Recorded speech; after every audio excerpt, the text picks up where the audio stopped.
Yeah. I mean, we got 2 minutes before Turn we actually on start. the television. It gotta be I'm fucking watching shit. Martin Luther King, who had a dream. Oh, so take this dream and apply it to your life. Even though we know the ghetto's rough, but we got to keep your head up. 'Cause a new day will come. And love to the sun. Even with the darkness shall come. Oh, Okay, this shit. Somebody with the life is real, son. Time to pay. What's the news today? People get fired, walking on the wire. There you go. Sit your big ass on the mic. Don't respect me, spell. Don't respect me. Real fuck, yeah. Superstitious ass niggas, bro. Worry about both. Hey, You look Yachty fan, eh? I spit on coats, what they do, coke. Why this dirty bitch speaking on dick should never suck again? Just because your friends hit it, don't think that y'all sister wives alone. Walking through New York with 3 throwing knives outside. Rarely do I hide, I just know my role. 1 bullet, send him to a dream, feel like Jermaine Cole. My bitch stand in front of polls, but she ain't never voted. Your favorite rapper rap out AKs, but he ain't never told it. Probably wrote your favorite song, but she ain't never know it. Biggest bang, I don't wanna take yours, cause that's just too easy. My left. Hey, relax. Oh, I should probably turn this Mm-hmm. That right. Is that what you tell her when she get on top? You tell her let that ride. It's just coming like that. Oh yeah, it start like breathe. Ah man, it's early in the show. I shouldn't be talking like this. Church folks might be listening. They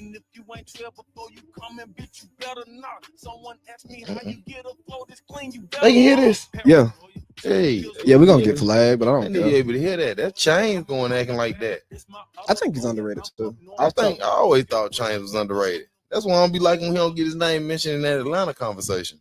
You know what? That's funny because we was talking about the schooly stuff earlier, but I feel the same way about Chainz. I feel like he don't get his respect as a, I mean, he's a hit maker. He can do the trap stuff. He can do the club stuff. He can do everything. He got multiple flows. Chainz make great music, right? Chainz, he all around. He really deliver all the way around the board. And he gonna give you that. He gonna give you the vibe you want. He gonna give you that fly vibe. He gonna give you that old nigga vibe. He gonna give you that I can be player vibe. I can give you that soft vibe.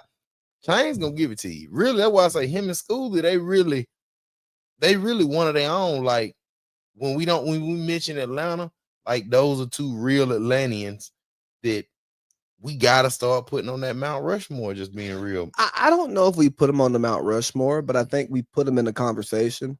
I feel like you got to.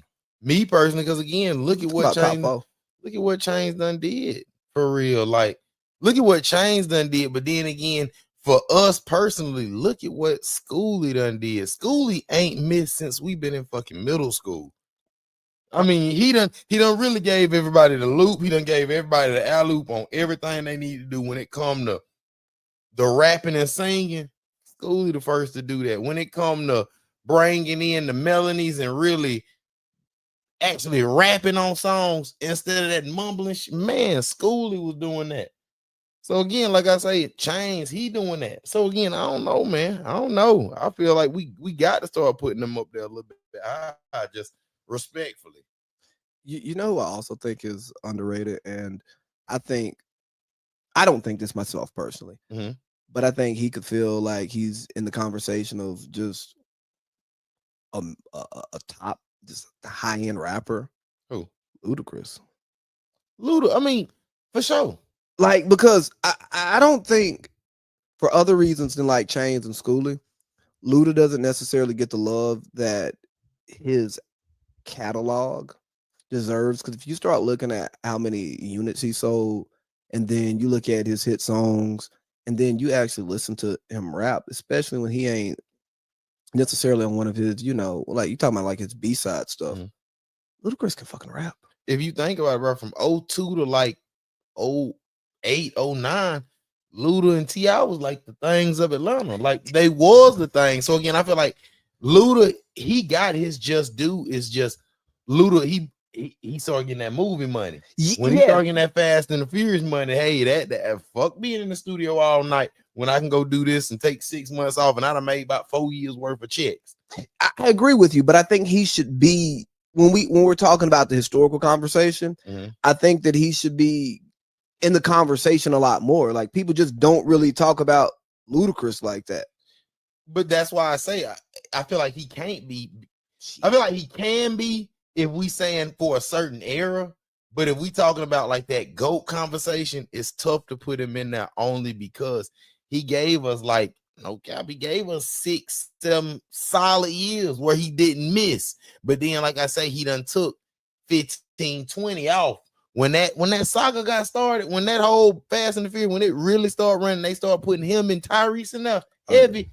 Hey man, I don't damn about all that. I ain't gotta do no more disturbing the peace. I ain't gotta do nothing more. I get it, but I just think think about Jeezy. When the last time Jeezy made something you really wanted to hear? It's the song. Jeezy just didn't never leave, so that's the. I feel like that's the difference. So if Ludacris leave, so if Ludacris would have just stayed in and and kept making duds, he gets to stay. He gets to stay in the conversation. If he making duds, no, but Jeezy didn't. We ain't gonna make it seem like Jeezy was making duds. He was. Nigga, what? The last Jeezy song you cared about was the Bankroll song. That's a lie. The last one he had that one with him and Neo. That she said, you bro, that was in 2012. 15. No, that was on TM103. But I gotta leave you alone. I don't know. I think that was 15. Man, I'm about to pull it up right now. Man, they don't question me on my Jeezy album discography.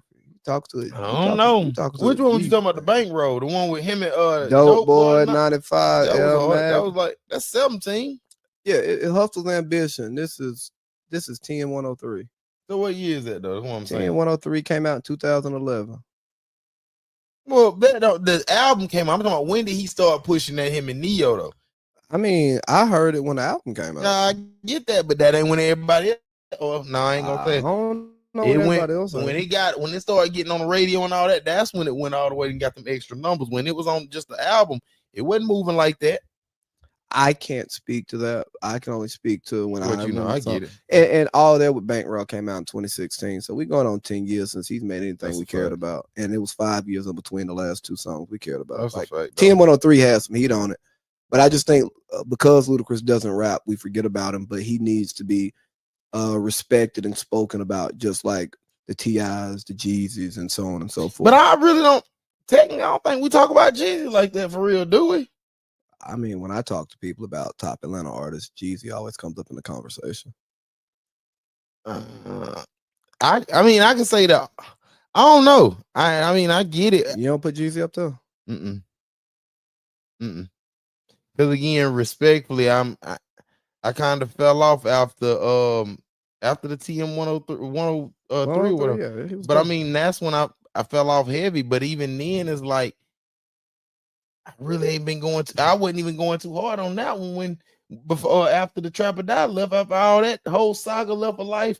I wasn't going too hard on TM 103. That's me personally. I still thought he had some good snappers on there, but I don't know.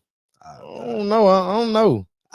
I've listened to that album cover to cover probably in the last couple months. It's a great album. So I know we already done talked about it before, but who your Mount Rushmore of Atlanta? One last time before we. I mean, I got Future, I got Gucci. I mean, that goes without saying. For me, that's just based off of this just your opinion. What I listen to. I'll throw 3 Stacks in there, and I'm not doing it because everybody throws 3 Stacks in there. I really like 3 Stacks. I don't listen to them as much as I probably should, and then it will be Jeezy, and that's based on what I like to listen to. Rappers I like to hear, music I like to hear. I don't hate T.I. I think T.I. makes good music, but I'm just not a T.I. fan. I get it, and that's why I say I will put T.I. every day of the week over Jeezy personally. And I mean, that's just an opinion based. But I probably listen to more Migos. I definitely listen to more Migos than T.I. But like like I got a Migos Travis Porter thing. Like, well, New Kung Fu Kitty. but like I really fuck with that. And kind of talking about Atlanta bringing the mixtape back, listening to this Jermaine Dupri album, listening to the Metro album, and them for one bringing back the mixtape to the forefront. It's a regional mixtape. It's an Atlanta mixtape that everybody gets to hear on streaming platforms. But you're bringing all these artists back together. You're giving them top end production, and dog, I just love it personally. Like, listen to that Jermaine Dupri album. Everybody talking about Rat Atlanta. What Atlanta gonna do? The street. Hey, Atlanta rap ain't just the streets. It's club music. Part of what some of you people came to Atlanta for was to get money and go to the club and party. You heard about Magic City, this strip club, that, mansion, this, what's the club? Everybody, Compound, all of that. You know what I mean? Hit the Waffle House after you go to Compound. You gotta hit Waffle House on Howard Mill after you go to Compound, or you didn't go to Compound. But anyway, so all of that different stuff, bro. We getting the party music back because Atlanta's really a party city, and I really wish the club promoters would get rid of some of these sections, bring the dance floor back so we can get that party vibe back, man. I miss the party vibe. Fuck going in there being cool the whole night, fly away from everybody, not sweat. Nah, go in there and have fun. Get in there and be sweating, mess up your white t-shirt and all that good stuff. What you leave without it, bro. You got to understand, bro. When I started going to the club, I'm gonna come in there. I might take my shirt off, make the hoes lose their breath for a little bit. 2 bills, shirt, goddamn tucked in the back of my jeans. Yeah, I'm here. Just in there, just wide open. Drunk. Yeah, like Are you going in the club already pre-drunk? I was 19. Yeah. When I was 21. When I was 25. When I was 30. When I was 33. When I was 37. So you already working it early. Getting them juices flowing good and early. For them 2 bills, just really for the show. Yeah, I get it. See, I'm the type of person who would like a section but don't necessarily need bottles because I'm not gonna drink the whole bottle. But I'm saying, are you gonna bring enough people for everybody to get tuned in, or? Well, it depends. That's the thing. I always make sure I'm bringing. If I know I'm gonna go have a cut up, I'm gonna bring enough people to where we gonna finish every bottle, and I want to bring enough drinkers to where they gonna keep drinking all night. I don't even give a damn. I just want to make sure we don't leave no bottles left behind when it's time to get up out of there. Well, see, and that becomes the problem when you bring the big drinkers. You keep getting bottles, and then you be like, shit, we gotta finish them, motherfucker. That's it. Gotta finish it now. Okay. That's the thing. I wish Rue was on here. One time we went to the club. It was just me and Rue sitting in the section, rolling Swiss Sweets. We had like 2 bottles, and it's us. Just y'all 2. That's all right. And then we ran into some of our young guys. I won't even say their name. I won't even tell you who it was. And they was there, and we was just like, bro, some shit left over in there, bro. Y'all can have sex. We just left. Just left? Yeah, we just went there to people watch, have a couple drinks, smoke Swiss Sweets, and we left. What was y'all in Cali? No, we was at Opera at 14. Oh, that's dumb as hell. Cause I damn sure I ain't giving. I was staying there and got tuned in just because I'm already here now. Bro, we was tuned in enough. We had our fun and we got on. Just enough for a little quick get in and get out. But that's me and Rue. We'll just go sit in the club and just chill. No, I feel that. I feel that anyway, because I ain't getting in the club, getting up doing too much of that dance and shit and all that carrying on either. I gets in there, get my vibe rolling, and get on up out of there. So, see, that's your problem. You wasn't out here snapping and popping. I mean, no, I take that back. Because I remember at the Frontier one time, you in that big ass white tee on and them orthopedic shoes, and Check My Footwork came on. What's the orthopedic shoes? You know them Walmart shoes you used to wear. You know the straps. Yeah. Okay, yeah, facts. And you took one on them off and you holding it up in the air. Walking around with that dirty white sock all over the Frontier floor. You gonna put your shoe back on. That sounds like some nasty shit I probably would have did. You wouldn't do nothing like that now. You I'm grown now. That's you ain't Freaky V no more. You ain't you just you really laid back and soft and not fun. You just want to be cool. I'll be chilling. You don't do none of the stuff. You don't even play beer pong no more. You probably don't even drink beer. Like, I don't think y'all understand, bro. VJ, we used to go to VJ house and smoke Swisher Sweets fresh out the pack and play beer pong. You know what I'm saying? Like, that's how I got the nickname Freaky Porno Mouth. Because we were smoking them Swisher Sweets fresh out the pack. And I don't know if you've ever smoked a Swisher Sweet fresh out the pack for y'all listening. But sometimes you ain't never smoked no pack, nothing out the pack with me doing all that. No, you smoked that fresh out the pack. Well, no, we was smoking sweets out the pack. No, we wasn't doing shit. Can you let me just tell the lie? Everybody know we wasn't smoking no Swisher Sweets out no pack. Everybody know me and Rudy go to the club to smoke no Swisher Sweets. Well, that's what I'm saying. Well, just make sure when you put my name in it, just make sure everybody who's listening this knows that something else was in them Swisher Sweets. That's all we need to hear then. Hey, you remember when we used to be on the Tropical Breeze Swisher Sweets? That's the blue one or that? Yeah, that light blue. Yeah, I know exactly what you're talking about. You want to call it that something blue. I don't remember. Honestly, I don't remember my Swisher days. I do not remember my Swisher days. If anything, I remember I used to get the purple and the red pack. That's about it. I remember the Swisher days. I grape Swisher sweet something, but other than that, I ain't doing too much carrying on. I promise you. God almighty, those were some awful times. No, they weren't. Yes, it was. Those were awful times. No, I ain't gonna lie to you. Sweet days. The Swisher Sweet days wasn't the Swisher Sweets wasn't the worst part of those days. The worst part of those days were the beginning, where it was mid, and then when you graduated from mid, but then everybody else hadn't graduated, so you don't always know what people bringing. Yeah. And that's back when nobody would even text about that stuff. You know what I'm saying? Hey, hell no, don't text me about that. Ain't nothing wrong with you, police. Yeah. You know what I'm saying? And so you don't know what they bring into the session, and then they roll it up. You may not be paying attention, and you.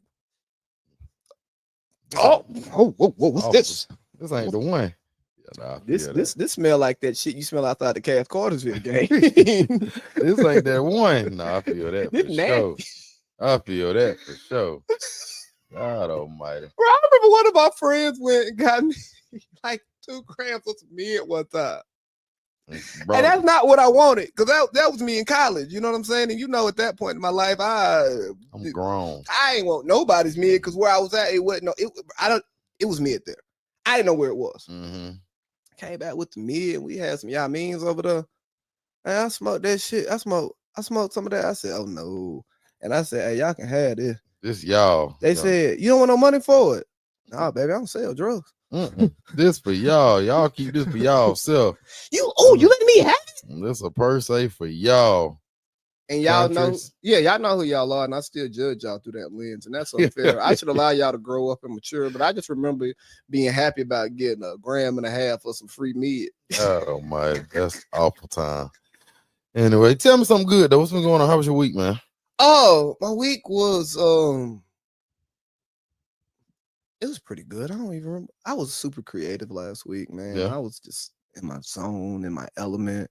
You know what I mean? Just manifesting and setting goals and coming up with my path, vision boards, all of that stuff. Just really trying to be the best version of myself, reinventing me, and just going deep into my soul to find out who I am. How was your week, man? Such as what, though? What did you do then? Explain, since you did all that. Explain what all that means. And I was working with my creative team about different ideas and concepts that I want to build out in the future. Okay. And trying to inspire some other people to really, shed their light. That's all. Touche. I can dig it. What about you, man? How's your week? Man, my shit was chill, dude. Friday we got Candace Cleaning Service. We #1 in the world. We gonna beat it till it's no more. You know what I'm saying? Then we had. You didn't go to Dalton? I was in Dalton. I played in Dalton. No, I didn't. No, I had to work all weekend. Like I said, I started Friday, didn't get done until Sunday morning. But fucking Friday, trying to work to make sure I got most of my buildings done because Georgia and Tennessee played. Then I knew after that it was gonna be a good football Saturday, and right after I knew it was gonna be some good boxing going on. So I want to have all my ducks in a row, have everything done. But son, I got kicked in the ass so hard Saturday, and all my plans got shitted.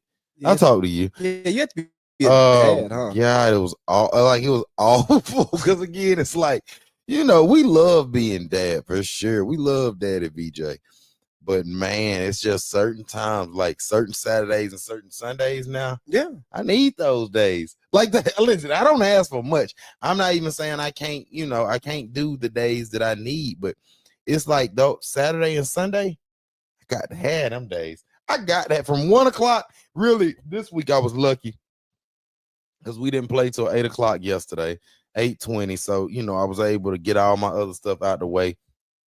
But man, if everything would have went how it went Saturday, running and working and not going to sleep till about 4 in the morning and having to be up at 7:30 so I could finish up with the buildings. Did you do some powder to keep you awake? No, I don't do any powder. No, not my style.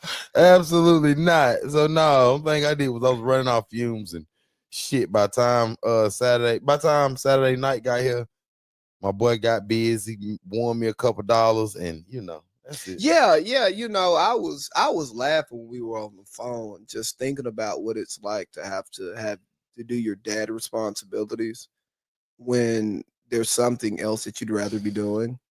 And for people who don't have kids, don't come and judge parents for not wanting to be parents temporarily.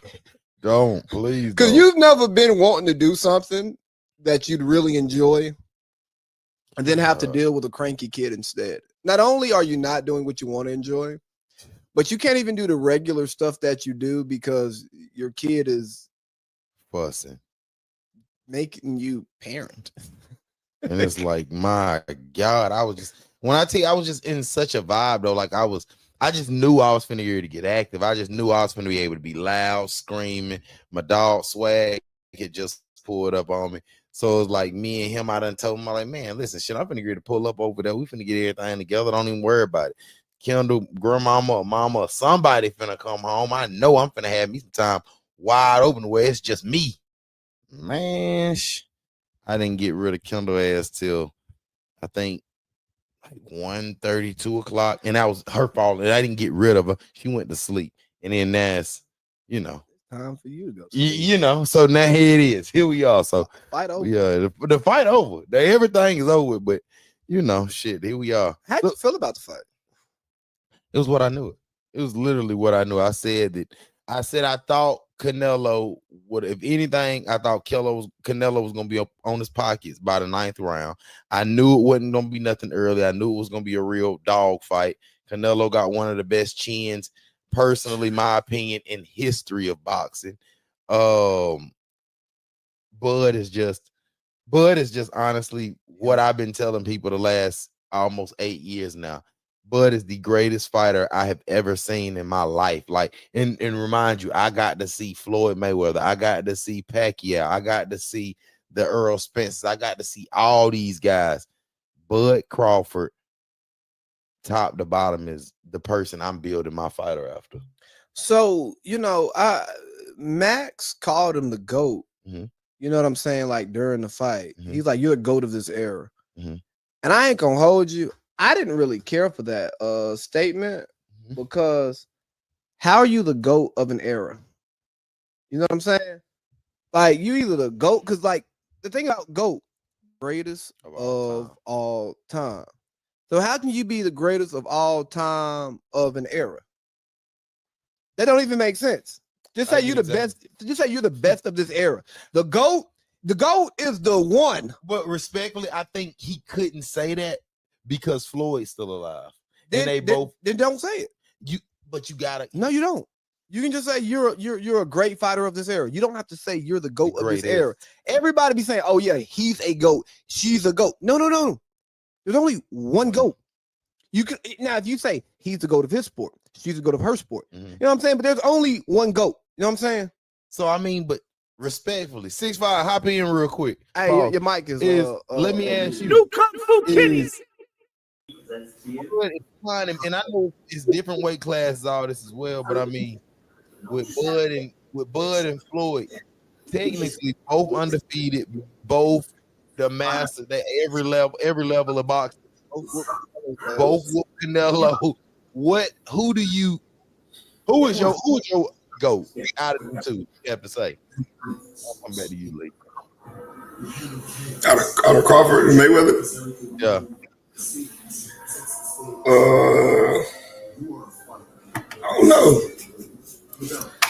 I don't know. They say Crawford ain't fought nobody. Yo, God damn, whoop niggas. That's the thing. Niggas don't stand up long enough. That's what Canelo said. He ain't fought nobody. Well, you seen what he did to Canelo, didn't you? Yeah. I know what he did to him. But so that's what I'm telling you. Shit. That's why I say it just be certain stuff to where, hey, see what you think? I don't have a GOAT because I didn't start watching boxing until like 2012. Okay. And I enjoy big fights and going to watch big fights and watching good fights, but I'm not qualified to speak on who I think's the GOAT. Like I'll tell you this though, watching that fight, I did have an appreciation for Floyd because I looked at Bud. He had a couple of little dark skins here there. Well, you watch Floyd after the fight, he going to the club after, and he looked fine. So I appreciate that. See, so what I say with Floyd, he's a defensive specialist with that. Like, he one of them ones that ain't trying to get hit. Bud, he trying to sit in the paint a little bit. And that's the difference why I say is like, Bud, he don't mind taking punches and throwing shit back. Pause. Is niggas like Floyd, chill, bro. Floyd. He don't mind taking punches and throwing it back. Like, yo, that's insane. Like, I'm sorry. Like, grow up today. He throwing shit and taking it back, boy. That's crazy. Y'all grow up, man. Busted wide open, and I tell her bring it back. But if with Dog though, like I said, just seeing him is just it let me know Floyd wouldn't even get his ass in there. Floyd wouldn't play with that young man. He wouldn't play with him. It's all cool. It's just Floyd wouldn't play with him. You can test out a bunch of folks. You wouldn't test him. I promise you. I don't know if you can touch Floyd. Who? Huh? Just chill, bro. Because Canelo touched Floyd, so we're not gonna do that. Canelo touched Floyd ass a couple times, but it's just now I'm telling you, just certain folks touching you. You may not be able to stand up and do all that carrying on. You may be on your back pockets. I don't know.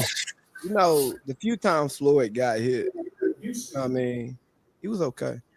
He only lost his bearings once. He was also getting hit by, no disrespect, little bitty Hispanics. You see this one, this Omaha buddy with the nappy beard and all that.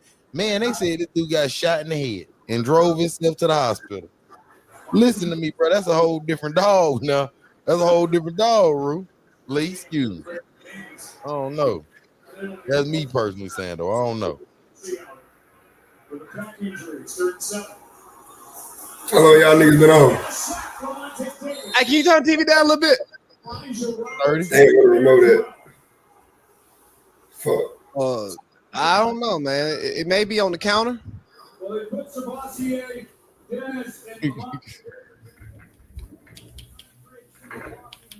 What y'all think about that UGA Tennessee game then?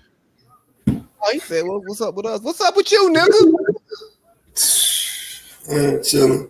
Shit. Hey, you get that white tea from the gas station, from the bodega.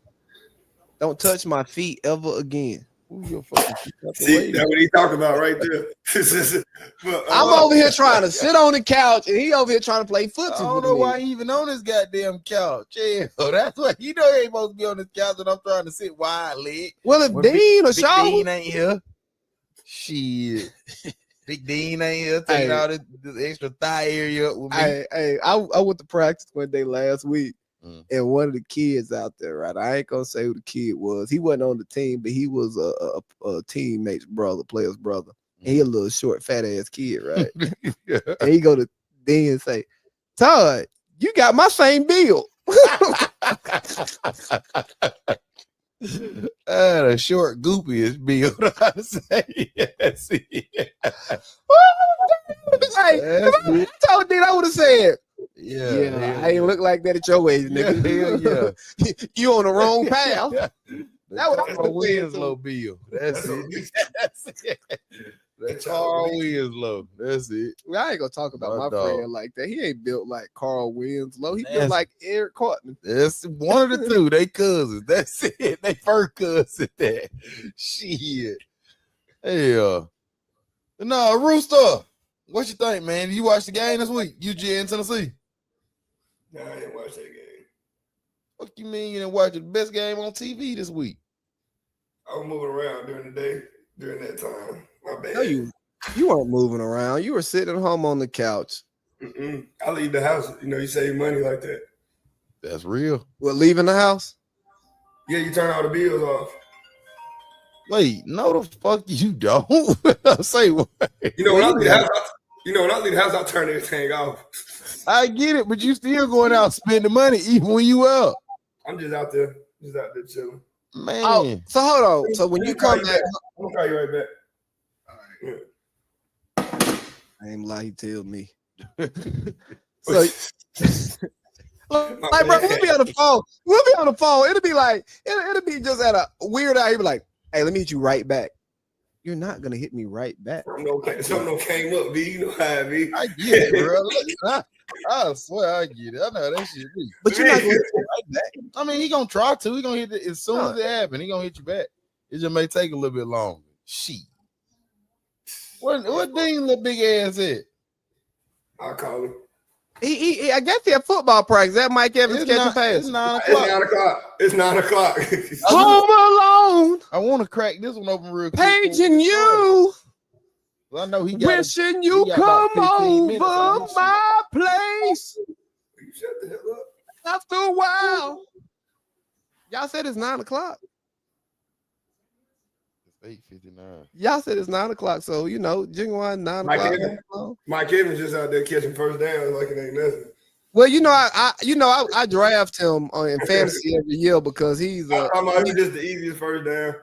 It's the easiest 1,000 yards, 8 touchdowns you'll get every year. I think he get 10. Don't he get double digits? I told you I always keep it conservative, like a Republican. So they say Stingley the best DB, right? Who? They say Stingley the best DB, right? No, they say Pat Surtain. It's one of them two, right? Them the top two, right? I mean, yeah, but Pat Surtain, you know, he got a defensive player of the year last year at Kona. Man, Stingley can't do nothing with Mike Evans right now. True. I mean, not many people can except for Marshawn Lattimore. They just be fighting. They just be getting kicked out the game. They get kicked out the game, B. Yeah, both of them. Get everybody. That's why I said they just get kicked out the game. Yeah. But that's really one of the best plans, though. Lattimore out that shit. I don't mind fighting, getting their best player out of here. Them niggas has a dog on their defense. What the fuck are you doing? And you smile. Nobody want to listen to this shit and you sit over there smiling. You and me. Y'all like Will Genuine? Hell. Y'all listen to the same OG? Yeah, I listen to Cool in the game. I listen to Stingy. I mean, you probably do. You know, you up there in New York, you probably listen to KRS-One now. You know what I'm saying? The Fat Boys. You know what I'm saying? Big L, Fat Joe, Big Corn. Can I ask you one question? What's up? Why didn't you name no rapper like today? You always doing that. Why didn't you name no today rappers? So you be listening to Tekashi, Fabio. I give you Fabio, you gonna say Tekashi, man. I know Tekashi just dropped some shit the other day. That shit slapped. I ain't even bullshitting you. I ain't listening to that. You probably to little Joey Badass, little A Boogie. Yeah, just because I say old rappers don't mean I don't know about the young rappers. I listen to music. I listen to Jay Crit. I don't listen to him. Jay Crit. Come on, yeah, B. I'm with you. Who was he? Where he from? Jay Crit from Brooklyn. Well, you know they don't let you in Brooklyn. I'm there every day. Mobbing. That ain't what I heard. JB. That ain't what I heard. I was out there today on the block. I'm there every day, B. That ain't what I heard. I heard you just. I was in Brownsville today where you can't go, but I can. crazy as hell. I got people over there. I get an escort down that motherfucker. Yeah. God almighty. I know. I'm good in every hood, baby. Yeah, you could do with me. Yeah. Well, this nigga talking crazy. Yeah, because you with me. Yeah. Nigga, I walk around 5,000 in my pocket. You ain't me. Oh yeah, you know I don't carry cash. I do. Nigga rob me for cash. They be looking at $20. That's a good come up. I'm so broke. Nigga rob me. Yeah, just be practicing. You know about that. That's why I said, what you know about that? Yeah, just be practicing. He talking about. Yeah. What's this groove fest shit that's going on? Oh, it's a non-topic because Todd ain't here.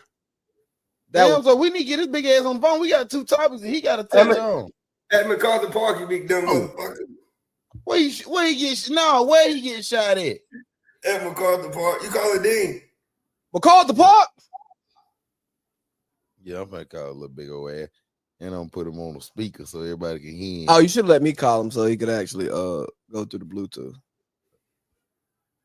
He got all that new house over there with the new Wi-Fi. He can just hop on.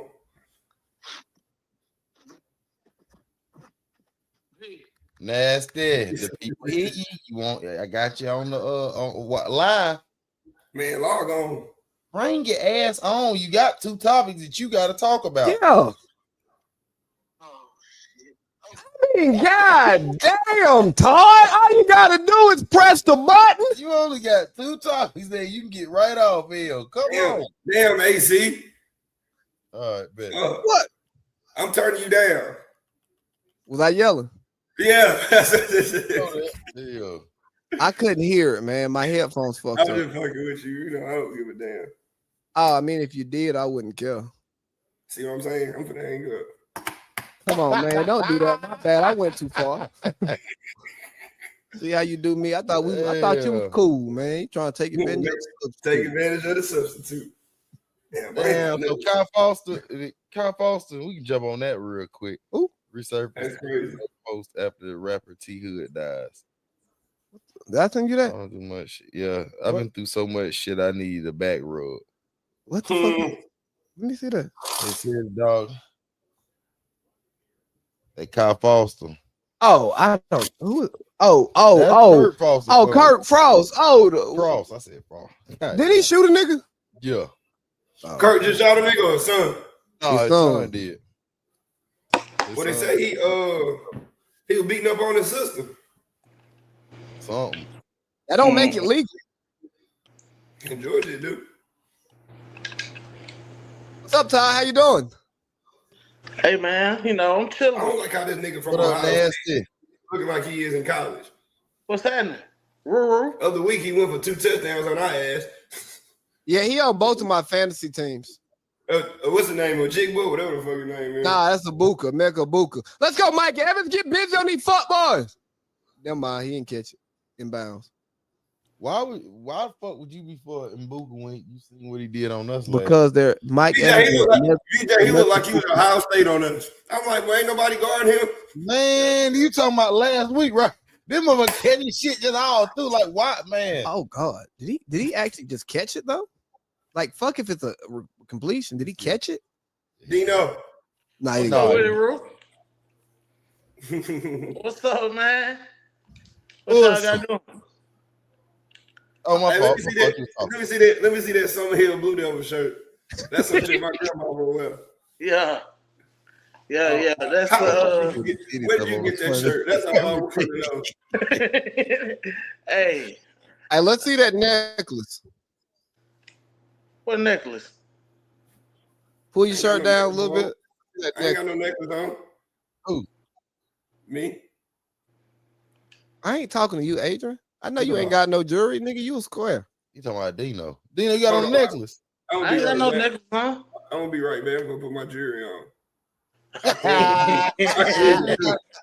They ain't got no nigga diamonds. They ain't got blurry, man. Hey, Rue, Nigga say he ain't got no money down there. I didn't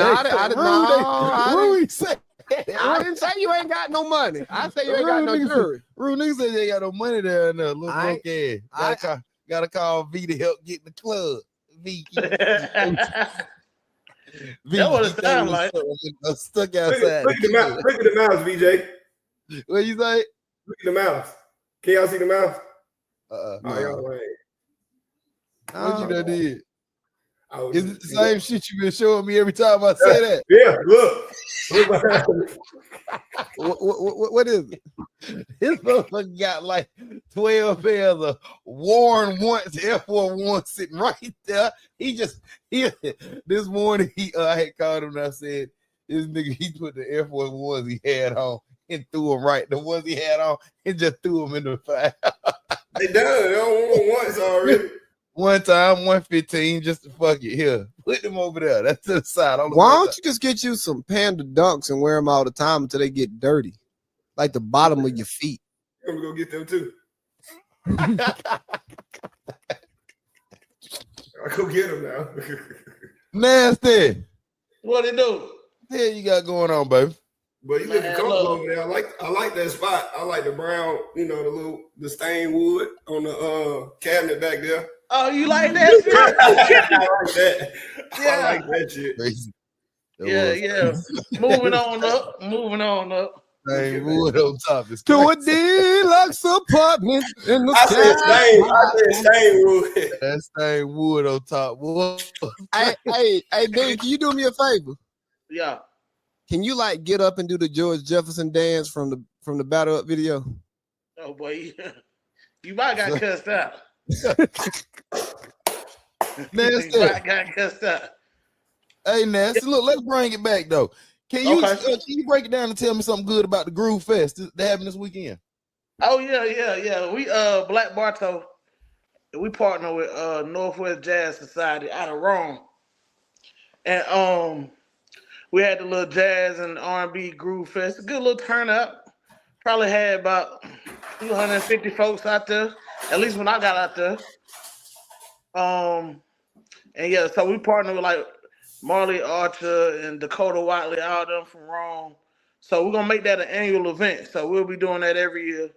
But the hiccup is the band. You know what I mean? We gotta find a band that I believe a little bit more appealing and who stayed at 10 o'clock. Yeah. So damn, you gonna shit on them? What time they did a good job. It's just the fact they didn't stay. They were supposed to stay to 10 o'clock. Shit. Did they get paid to stay to 10 o'clock? They got paid and packed up. So shit, you know, but on our end, we didn't negotiate that. You know what I mean? So that's something that we got to make sure happens next year. So y'all just told them to come hang out as long as you want to, and just pack it up. Nah, I wasn't at the table to get the band. You know what I mean? That's something that we'll be more involved in. Okay, so you're giving a diplomatic answer, not throwing your teammates under the bus. I like it. Yeah. I like it. Yeah, I mean, it's nobody, because I'm pretty sure we all thought that they was going to stay to 10 o'clock, considering, the event. I mean, you had the vendors out there at 5:30, of course. You could have done that, but considering that they were supposed to start at 7, and they started late, you know what I mean? So they started late and left early, and man, look. If I were you, I would throw one of my teammates under the bus right now. I would blame somebody else for fucking this up. I don't have much to say. I can't say anything. I wasn't there for majority of the event.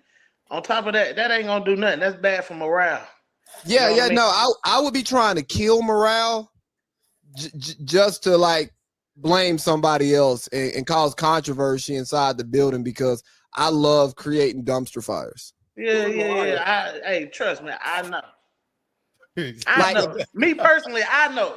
If I was in the organization, I would blame you. Blame me. I can take that. Nah, I'm joking. I know, man. Shit, hell. But it was good. But yeah, great turnout. We gotta, keep the momentum going, man. Cartersville got some other shit coming too. Let us know something. Who performing? The band was called like nah. It's an organization. They having a Halloween party at the brewery. I want to say October 25th. We need to go support them. They black. Don't ask me the organization name, cause I don't forgot. But I'll make sure that you know. Oh yeah, for sure. And I'll make sure we send that out to everybody that's watching. But yeah. But a good little weekend for the Ville, man. Good little weekend for the Ville. How about you book your podcast to host an event? Damn it. I come back That's home for easy. that. I come back home for that. That's easy. That's easy. We just need to sit down and figure out what we want to do. But the next event y'all have on the square, let the Village Events host it. That's what we want to do, nigga. Say less. Say less. The next event in the square is Black History Month. Is the Black History Parade. So the biggest one. Let's put that out there right now that y'all hosting. That we hosting the Black History Parade. Don't get yourself in trouble. Go talk to your team, talk to your people. We don't want to step on feet. Well, the thing is this. We rarely do we have a host, like an actual host. So I find it fitting, and I'm pretty sure they will too, that, you know, our local celebrity podcast host the event. You know what I mean? It's only right. It's only right. So, and that'll do well for us and do well for Black Bartow as we, you know, still try to fulfill the mission of, you know, bringing making money. Yeah. That's right. Black businesses, black ideas, black creators together. God, well, hey, one last question about Groove Fest. Uh-huh. How much money y'all make? I don't know. And you need to stay out of our pockets. I'm telling you. Trying to Shit. You need to stay out of our pockets. Then you been playing 2K. I'm playing that shit right now, man. I'm hooked, boy. I just bought it yesterday. I'm hooked. You know, I got they got to do something about this VC though. It's too much. Like I spent 145. You gonna spend that VC, but they trying to tear your teeth out on that more. But you got to catch the They see the game fucked up now. No, but they ain't playing. The VC costs too much money now. They ain't playing, bro. You know. What about 3 years ago? We'll just pay $50. You can max out two. You know, you damn near max out 2 niggas. Nah.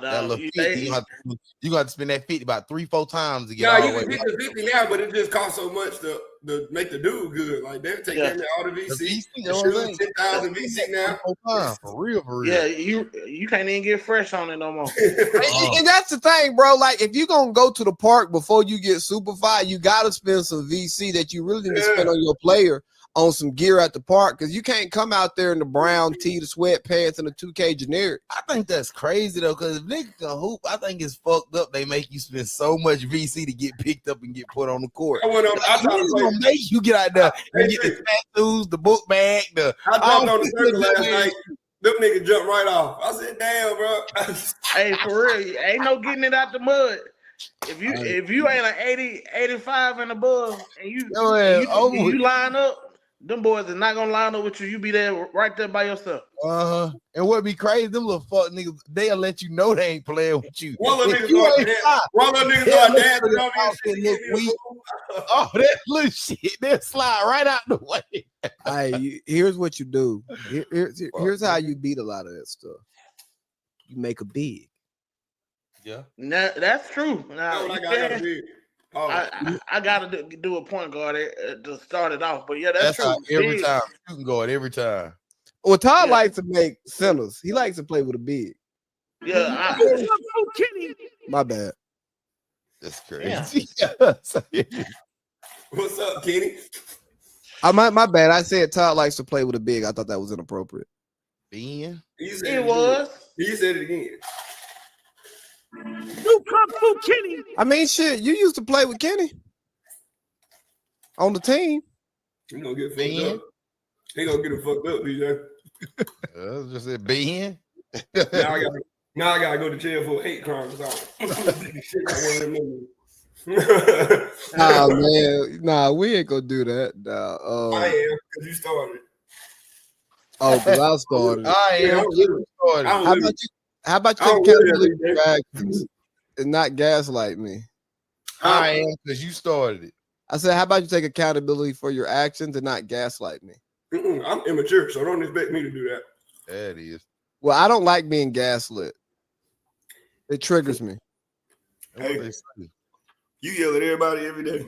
You'll be all right. That's what they say. I'm trying to tell you. You yell at everybody every day. You'll be all right. I don't yell at people. Yeah. Nasty. But while we got you, let's keep it pushing on, because let's go ahead and go to that big one now. Pause. Yeah, see, I'm on the whole time. Hey, why Nico calling so far? Hey, don't fucking do that. You heard me. Why Nico calling so far, dude? Man. Nick, Hey, let's go to the game right now. 14, but they about to go. They finna go right now. Yeah, they about to go. Texas finna go up. I forgot they got Nick Chubb. You know why I ain't bringing that ass in here, Paul? That's crazy. New Kung Fu Kitty. That's great. Hey, hold on. Before he gets to the next topic, what's wrong with your mans? Why does he think he could ask me why I didn't bring some of that ass in here? Like bottle in here. You know what I mean? Bring some of the bottle ass. You want that little back end? V? He would have made him a little cup and then bring the back end ass in here. And I just I brought him. I poured a heavy cup to pour in his cup. New Kung Fu Kitty. Now they ain't gonna get up. It's his topic. Come on. What's up, Kitty? Look at those stain. Look, man, that nigga living good. Living great. Nigga, he got that stained wood on top. Crazy. It's ridiculous. You need to find that. You need to find that soundbite that you see. Send it to me on YouTube and I'll cut it. What's up, Kenny? I ain't got to use YouTube. I got to record it. Well, just send it to me and I can just dub it on here. You know what I'm saying? Like we used to dub tapes back in the day. That is. You know what I'm saying? Hold on. I gotta pour me a drink. I don't see what I see. What I'm thinking.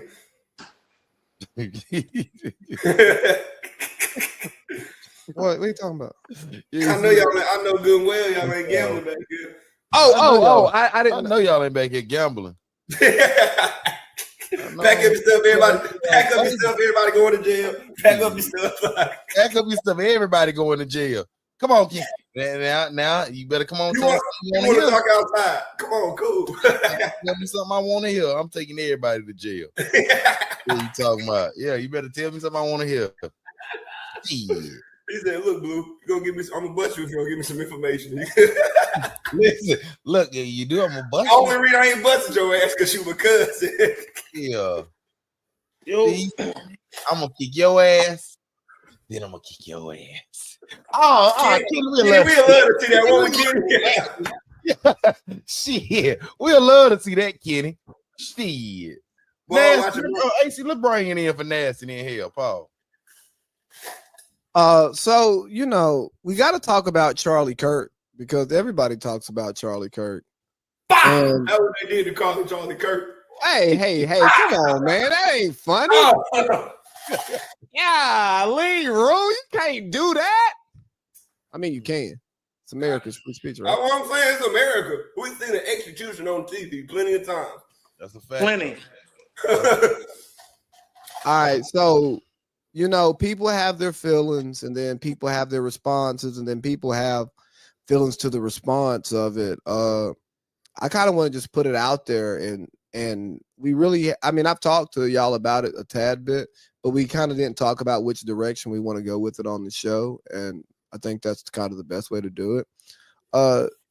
So, people are up in arms. Some people don't care, and some people are up in arms because they don't care about him. Charlie Kirk, American hero, assassinated last week while giving a speech. So what gives him the status that he's assassinated? Because that's what they told us. Why the fuck did you say American hero? Because that's what they say. He's being treated like an American hero. You know, he got the vice president filling in on his show today. He's getting these special honors. They flew the flags at half mast for him. He's being treated like an American hero. So whether or not I feel like he's an American hero or not, America is treating him like a hero. So therefore, he's an American hero. Damn, them niggas didn't go. No, they didn't hit the line. But Ness, go ahead. Let's hear you. I want to hear you.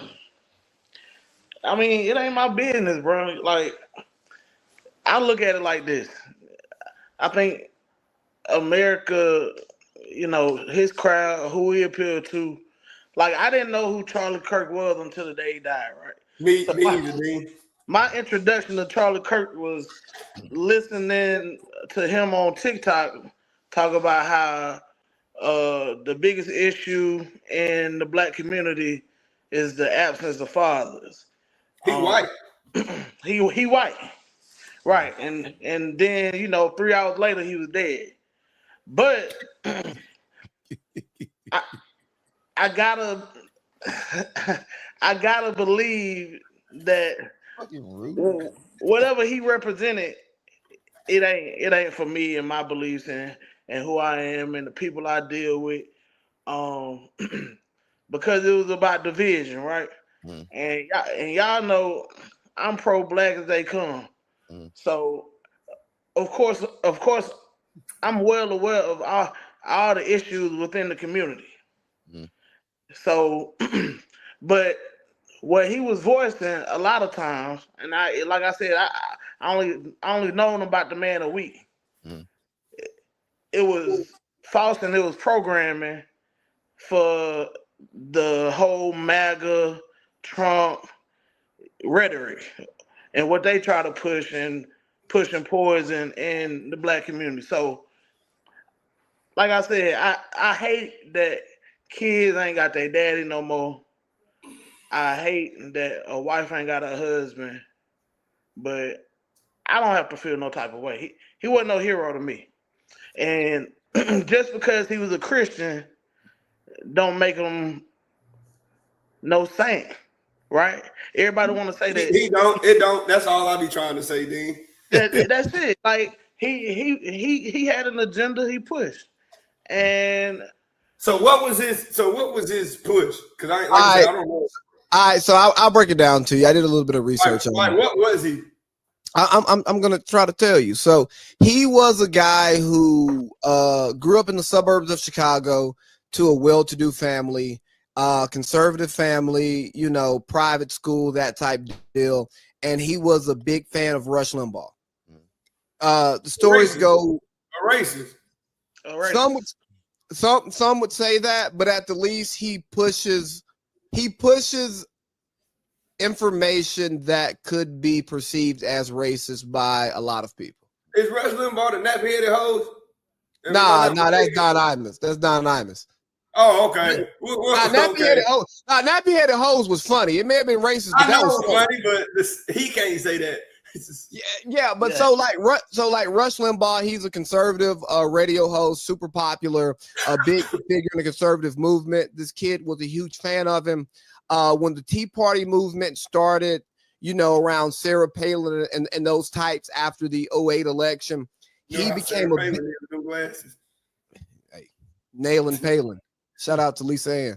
But anyways, he was a part of he was a part of the Tea Party, and he started working his way in the Tea Party as a teenager. And those people in that movement, they liked him, they liked what he pushed, and then they put funding behind him because he was involved in conservative politics. Then he ended up landing a job with Don Jr. after the first Trump presidency, and then found himself in a media place before the first Trump presidency, because he was not a Trump guy at first. He was a Tea Party, Republican values guy, conservative values guy, and then got won over by Trump and then became a megaphone for the Trump administration. So that's kind of who he is in a nutshell. A content creator. Yeah, anti-Gaza guy too. So I was listening to Dean. I'm talking about that the other day. So he was pro-Israel, but what people are saying, you know, people like Candace Owens and shit, right? I don't know because I don't follow his work at all. Okay. I ain't know that nigga till he died. Gotcha. R.I.P. to him and his family. Prayers for them, because no matter how fucked up we may think that this person is, you know what I mean? Like, it's family still, like, people still love him. Why are we on this Israel shit? Like, I still. Well, hey, we're gonna stay away from. We're not gonna go too deep into that one, okay? They pissed me off today. But yeah. We can talk about that on the phone, okay? But they said he started shifting away from being pro-Israel and was starting to push back on Israel. And some are pushing a narrative that's how he ended up losing his life, because he switched up. Again, that's a conspiracy. It's not backed in anything. I'm just speaking to the narratives around the guy. Gotcha. Okay. But I kind of want to focus this conversation on kind of the response to it, right? So you have his fans, his supporters mourning his death. Right. I don't care about that, as they should. Fuck what he says, fuck what he stands for. If you're a fan of somebody, you should mourn when they die. Cool. Then you have the people who hated him shitting on him. Cool, fine. If that's what y'all want to do, that's what y'all want to do, because y'all don't rock with dude. But then you also have people celebrating his death. And although I can have my thoughts on what he was doing with his life, at the same time, I'm just not gonna celebrate anybody dying. Like, period. That's just not me. Even if my life is better that they die, I'm not gonna celebrate it publicly. Maybe privately amongst my friends, but I'm not gonna put that out there, because that's just who I am as a person. That's a hypocrite. They see if you say you ain't gonna celebrate it, but I'll do it privately. Yeah, I'm a hypocrite, nigga. So what? Okay. So, I mean, wait. So you would still technically celebrate it? No, I'll never celebrate it. I mean, I'm not saying necessarily celebrate it, but I mean, like, you're not gonna mourn. You ain't gonna watch your way to be sad. So about this dude, right? I don't give a fuck about Charlie Kirk at all. His life meant nothing to me personally. I didn't know he existed, and because I didn't know he existed when he passed away, niggas die every day. B, you know what I'm saying? Like I tell people all the time, bad shit happens. People lose their daddy, people lose their mama, people lose their auntie, people lose their uncle, people lose their kids. Death happens, and we have to learn how to live with that. People lose their virginity. If I don't know you when you pass away, I don't give a fuck that you died. It ain't gonna affect you. Yeah, but because I don't care doesn't mean I'm gonna celebrate in it, even if I don't fuck with you and what you stand for, because that's just not my place. I just think it's been crazy how divisive this conversation has been, and the Epstein files still haven't been released, and the Epstein files still haven't been released. But like, everybody's going crazy about this guy that, from most accounts, with the people in my circles, didn't know he existed, and then those that I know who kind of follow that never came up in conversation. Yeah, I don't think black people knew who he was. Yeah, except Candace Owens, but she married a white man, so they don't care. I mean, you know. Yeah, I don't care. I think. Go ahead, Ru. No, you good. I'll say something bad. I think I'm with you, Lee. I don't want to celebrate nobody's death, but I also don't have to care, right? Because it's been I can count on my hands in the past decade how many times I don't watch a black person get killed on camera. Why you got to bring race into it, Dean? You always want to bring race into shit. That's what it's about. You gotta be. That's what it's about, man. This is exactly what it's about. I don't know what you want me to do. When it's folks in front of me talking to them, I ain't bringing race into it, because that's what it's about, cracker. but like,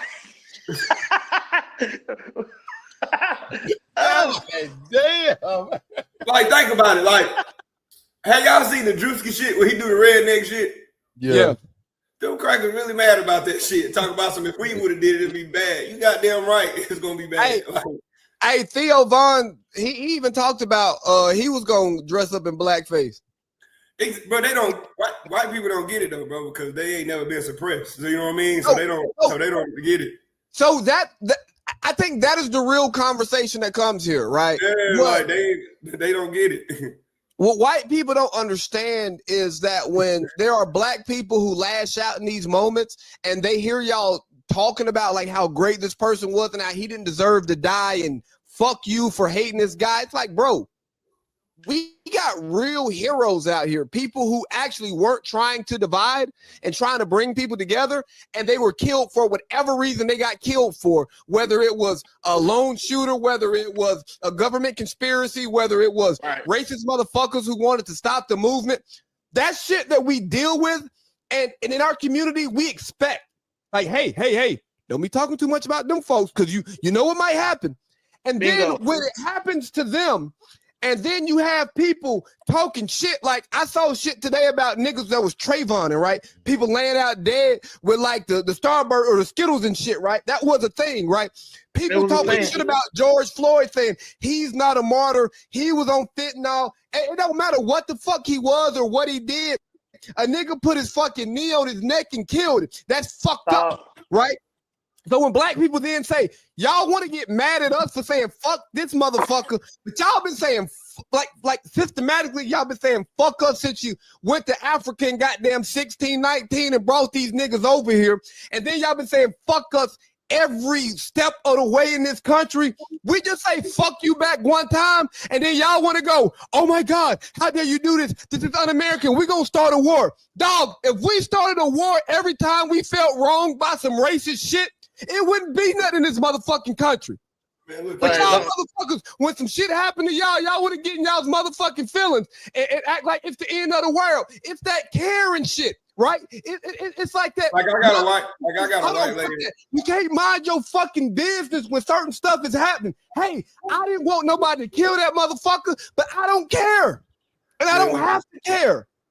Yeah, niggas die all the time because of racism. Niggas get fucked up because of this fucked up system, and we just act like this shit doesn't matter.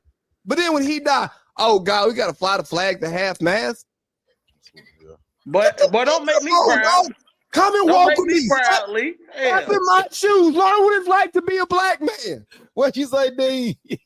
Don't make me proud. I hear you, boy. Like, no, bro. Man, what I'm saying, like I'm dealing with a white girl right now. She called me and she said, "Yeah, you better answer when I call." Like, hey, PJ, I hung up the phone, man. It was just an instant. Like, it was just a reaction. I had to call her back and say, "I'm sorry, I lost you." But I really hung the motherfucker up, man, when she said that. Like, and I'm at the shop. I'm at the shop. One dude, I was like, all right, we went over everything. I'm gonna go to my car right up. He said, "No, you're gonna come back here and write." And I'm like, okay, watch this in my head. Like, he think he don't know who he fucking with. I went in my car and left. And bro, that's the thing. They would tell me. I remember watching this episode on the Joe Budden podcast, right? And Mark Lamont Hill and Melissa Ford were going at it. And she was like, I feel like you're picking on me. And he goes, do I pick on you more than I pick on this person? Do I pick on you more than I pick on that person? Do I pick on you more than that person? She kept saying no. And he was like, okay, so because I'm picking on you, why does it feel that? Like, why do you feel like I'm picking on you? I'm talking shit. He said, maybe it's because you're not used to this, and now I'm treating you like everybody else. And because you're privileged, so now you think you're being mistreated. You're not being mistreated. You're being treated like everybody else. That's what this shit is. Hey, what happened to him, I don't agree with. I don't, because I'm just anti-violence. But to act like this is abnormal, this is new, that he was just some special person that got fucked over, and this doesn't happen time in and time out. No, bro. Now you're just being treated like everybody else, and you're not being treated better than everybody else. So it's not mistreatment based on a societal standard. You are just being treated differently than you're used to. So you think you're being mistreated because you no longer are reaping the benefits that your privileges once granted you. That pretty privilege shit. Hey, let me say this. I have a hard time having religious conversations on this podcast. Why? Because y'all get a little crazy sometimes. Who gets crazy? 6'5", don't reach. Chill now. Chill, 6'5". But look, It ain't no big kid. It ain't no get crazy. AC get the yelling and y'all just getting y'all feelings. It's as simple as that. I'm gonna call it how it is. And I call, what I tell y'all when y'all call me, y'all quit being some fucking babies. That's exactly what I said. Look though, I think in America now, it's like you got white Christians who love God, and then you got white Christians who love America. Right? They go hand in hand, AC. I mean, then what you talking about? Huh? They go hand in hand. God in America, you know that. God and country. That's what you right, Ru. You right. That's how it's based, but it's like a difference. So, like, even with the narrative of Charlie Kirk being a Christian, his values may have been Christian, but his actions didn't follow. Christians are racist. That's why I hate when our black people try to be that. That's my main thing. I'm gonna send you an interview of a Klansman. Me and VJ watched it. And he sat there and said, hell, we brought him over here, we taught him Christ. Like, you know what I'm saying? Talk about us. We taught him how to get dressed. We taught him Christ. We taught him respect. How to read. He said all this shit. They wild. And now they want to treat us like that. Like, that's what he was saying. But you know what? He was saying similar things to some of what Kirk says, and it's what they and that becomes the problem. It's like you don't value who we are and what we are, and you are giving a snapshot version of a deep layered story. Like when Charlie Kirk says one of the biggest problems in the black community is the lack of fathers. But what Charlie Kirk doesn't say is that there was the crack epidemic tied to the war on crime, and we have pretty good evidence that the United States government was involved in bringing cocaine over to America to then build that crack epidemic and then lock up people for crack. Because again, you get more time for crack than cocaine, but you can't have crack without having cocaine. You know what I'm saying? All right. That two-strike law. Yeah. So it's all these.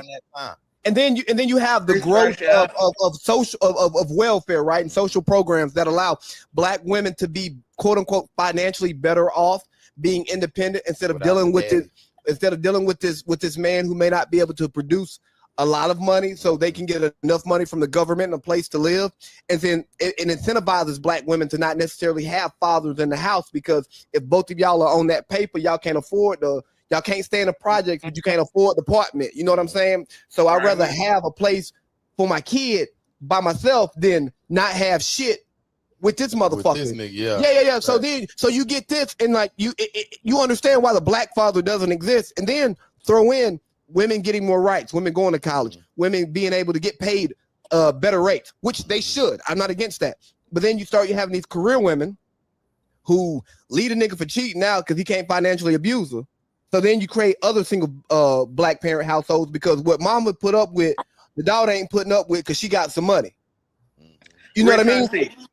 So now you got all these things fighting against each other, which makes it make sense why the black man doesn't exist in the house. And then black women, they don't remarry and get back together like white women do and all that stuff. So you don't have these family units. And so then you have these kids who grow up without fathers, and me and talk about it all the time in coaching.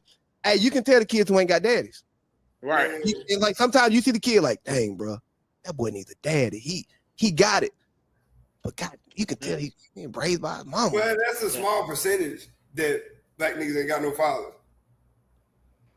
I ain't gonna say small. You and one other of my friends, the only friends I got that grew up without, both parents. Everybody else that I know got both of their parents.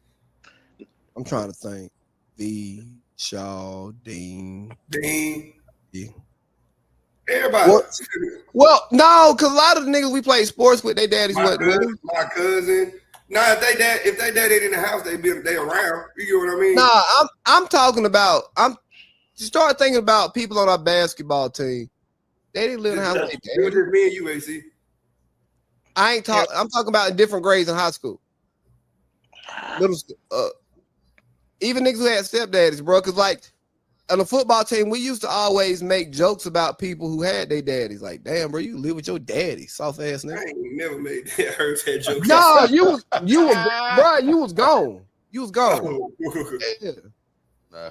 We ain't never go through that in Carterville. Y'all was fucked up over there. Yeah, I ain't never got picked on for having my dad. Shut up, big man. But no, that's what I'm saying. That's what I'm saying. Like, that's what I was saying. It's only AC and my friends. The only two niggas I know that we all just grew up with our mama. Everybody, all my other friends got both of they, you know what I'm saying? Got both of their parents. They still married.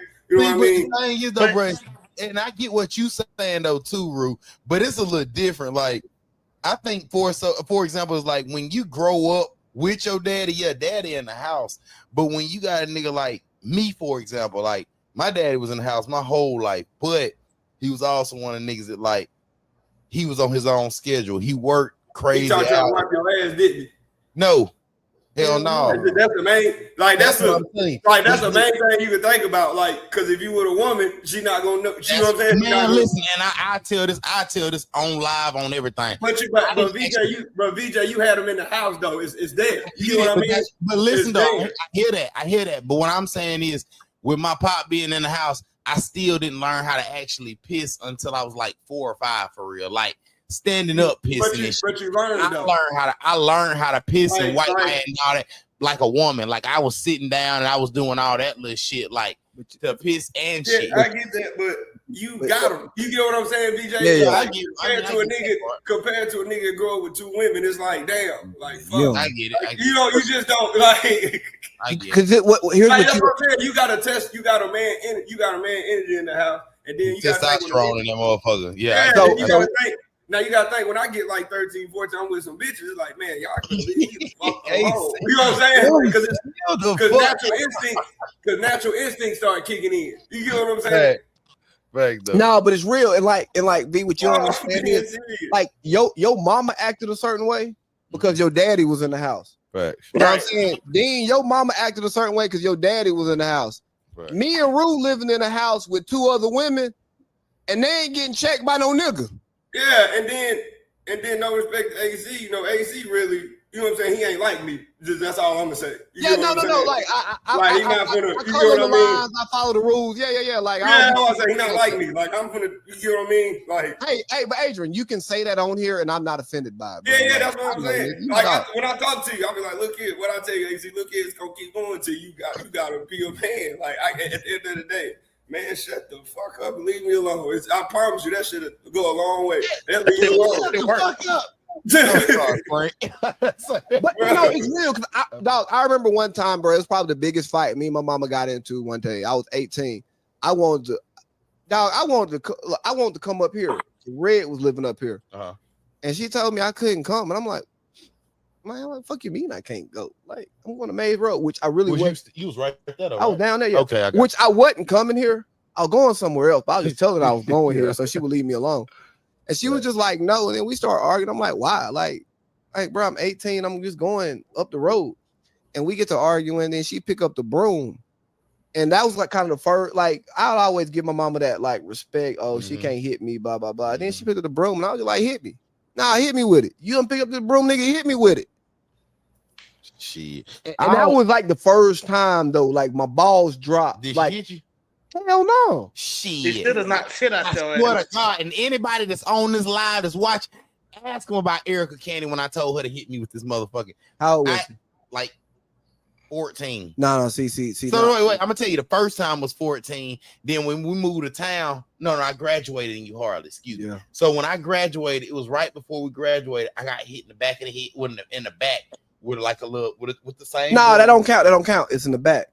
No, I'm walking through the house because I didn't get in till like 4 o'clock in the morning. I wasn't answering my phone. I wasn't doing none of that, and she go over the back because I wasn't.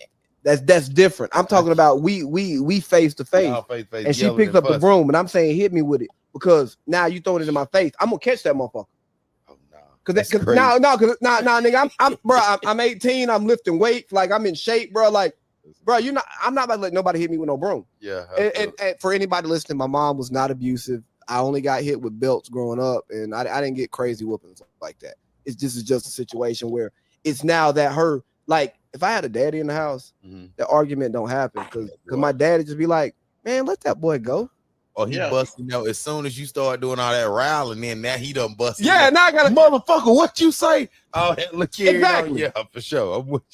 I'm with you. So like that, and that's one of the things that when we talk about, when me and Todd talk about kids not having daddies in their house, you just see how they deal with like authority, male figures, and being yelled at, and like being treated in an aggressive way. It's football, right? Like we meet these kids. I meet these kids through football, so football is aggressive. Sometimes you're going to be intense, and you just see the different way the kids respond. Facts. That's a fact, though. Damn, That's bro, that was some good shit, man. We niggas really tapped into like some shit. Mm-hmm. Yeah. Hey, man, black folks, we ain't gotta worry about nothing. That ain't our goddamn business. Mm-hmm. And I think, and like to close out, oh boy, like or Charlie Kirk, bro. I think that's the thing, bro. Putting your opinion out there, cool. And this is on both sides, but like just saying something on social media don't matter. Us even having this conversation doesn't matter. I hope somebody hears it and it means something to them. And like I talked to one of my partners who's a Charlie Kirk fan yesterday, and he kind of like explained to me why people in the conservative movement follow him. And I listened to it and I go, okay, that makes sense. I can disagree with what he's pushing, so I wouldn't follow him. But if somebody appeals to like 80% of what you're into, even like the black people that we know who are into that, I listen to them talk, and based on the information that they choose to receive and accept, it makes sense why they can get down with that, because some of the stuff he says does make sense. Mm-hmm. Don't get me wrong, like he ain't like a broken clock that's right twice a day. No, he's right about some stuff, but a lot of the stuff it lacks context, and bigger than him, the people that listen to him, and I'm speaking specifically to conservative white people who don't like actually try to feel what black people go through and understand that stuff. Right. They can believe that stuff because on paper a lot of it is very true, but you're not given the context as to the why. You're not given the why, you're just given the what. Yeah. So with what you saying, I 1,000,000% agree. But that's why I said, like, with a lot of shit that Charlie said, or excuse me, with some shit Charlie said I didn't agree with. But then again, it was a lot of little shit that he say that I absolutely agree with to a certain extent. Like, I mean, we ain't got to go in detail on what it is, but no, let's go in detail. It's certain shit that he said, like, that when you actually go back and you think about it, like certain conversations, like, was the Civil Rights Act, was it good or was it bad? He mostly said it was bad, but then when I listen and I say, and I actually hear why he said it was bad, a lot of that shit makes sense, because if you think about it, he said one in every three family had was homeowners.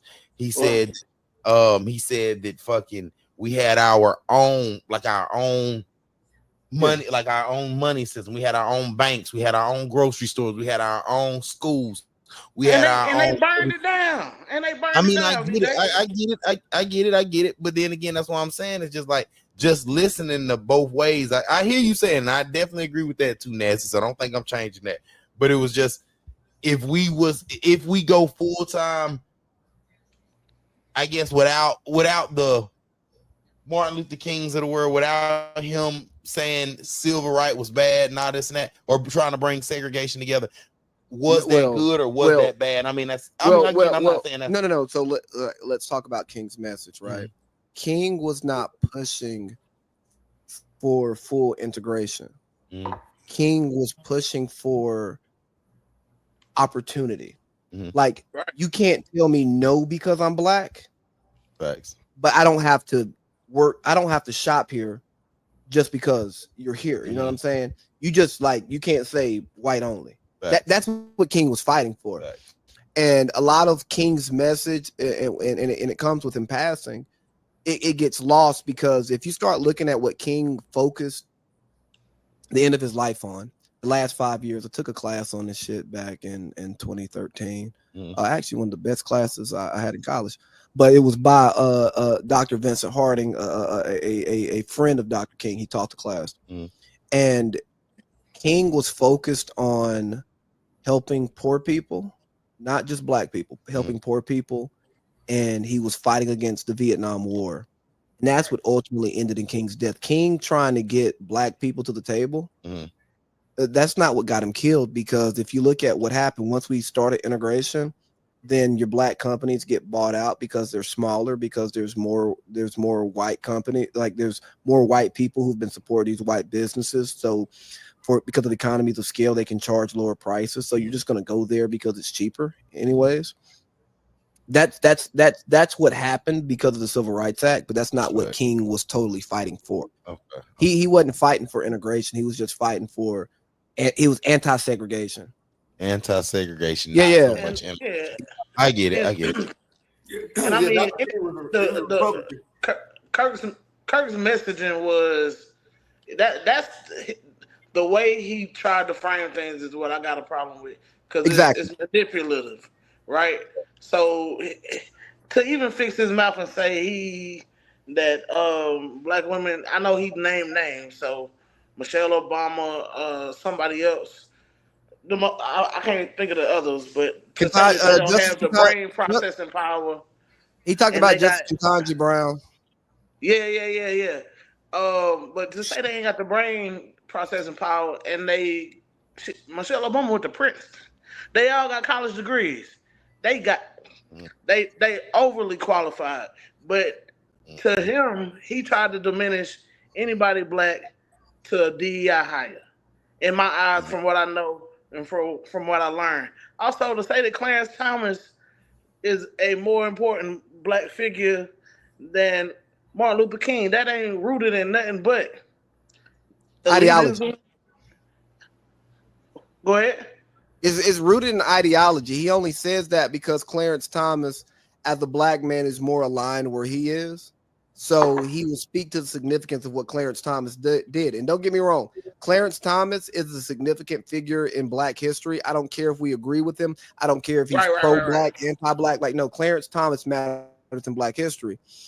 But at the same time, he's the second black Supreme Court justice. He from Savannah, Georgia. Who the first black Supreme Court justice? Oh, Thurgood Marshall. A nigga. Now, Thurgood Marshall was a nigga, though. Yeah, that's real talk. He played poker and smoked cigarettes. Real talk. He's one of and then I think, as we close this Charlie Kirk topic out, bro, I think the biggest thing is that black people are celebrating his death because black people felt like he was pushing for our death, right? And maybe not directly, but he did not only did he not stand with us, from everything I've consumed, it seemed that he stood against us and pushed things that hurt us. So I understand the person who celebrates that. And I need the people who don't agree with that to understand that if you feel like somebody is trying to take away your opportunities and take away your humanity, and that thing no longer exists, and then he gets killed, so he he can never hurt you again. That is a reason why people would celebrate. Right. And as Americans, we celebrate other people's death. Like when we killed Osama bin Laden, we celebrated. When Saddam Hussein was killed, we celebrated. Like we've celebrated the death of people who we deemed evil. So when somebody else celebrates somebody that they deem evil, don't be mad if you're the same person who celebrates somebody else's death that you deem evil. Just because you don't deem Charlie Kirk evil, you can be bothered by it, but understand, empathize something that he didn't like to do. And I'm okay with him not empathizing. But empathize with the people who say this guy was against me and he was good at being against me and he was making things happen that stopped me from living my best life and having the opportunities that I can actually work hard for and earn and deserve. Not some shit handed to me, shit that I earned, and you're questioning that and you're not even qualified to question that. I can understand the person who celebrates that. And I think America need to understand this as well. this is not a rare occurrence at all. So, you know, we got a gun problem, but we also are. I mean, this is as common as anything else. It's just like fucking apple pie. It's a part of the fabric. Yeah. In America. Man, rewind. What the hell did you just say? Hey, Rue, you know, I've been chilling until you talk about you bringing some apple pie. Come on, man. Rue, in America, you know, it's a apple part pie of the it's like part of American culture. Apple pie, like baseball, like baseball. Redneck. That's the American culture, and you know it. Murder is American culture.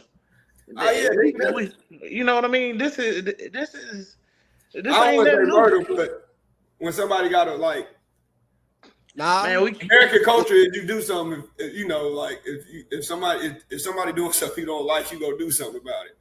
Whether that's kill, you know, whether that's kill, fuck them over, you know, blackball, whatever the fuck it is.